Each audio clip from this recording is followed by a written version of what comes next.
আজকে আমি বড়া নিয়ে চলে এসেছি। এইখানে মাংস কুচি আছে, আদা বাটা আছে, লঙ্কা বাটা আছে, পেঁয়াজ বাটা আছে, জিরে আছে, সব রকম দিয়ে সুন্দর করে এটা মাখিয়ে নিয়েছি। দিয়ে দেখো বড়া করছি। আমাদেরকে তো খুব সুন্দর লাগে খেতে। বন্ধুরা, তোমরা কি এরকম ধারা করে বড়া করে খেতে ভালোবাসো? তাহলে তোমরাও করবে, তোমরাও টেস্ট করে দেখবে, তোমাদেরকেও ভালো লাগবে। আর আমাদেরকেও খুব ভালো লাগে। তোমাদের দাদা ভাইও খায়, আর আমরাও খাই। আর তোমাদের ছোট্ট বন্ধু সানজিদা এই গরম গরম হবে আর খাবে।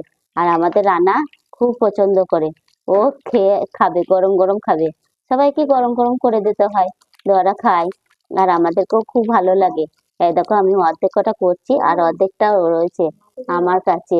আর এই দেখো সানজিদা এক্ষুনি গরম গরম হতে হতেই ও খেতে লাগবে, তোমাদের ছোট্ট বন্ধু। আর আমাকেও ভালো লাগে। আর আমার ফ্যামিলি ভিডিওতে যারা তোমরা ঢুকো নাই এই চ্যানেলটি, তারা সবাই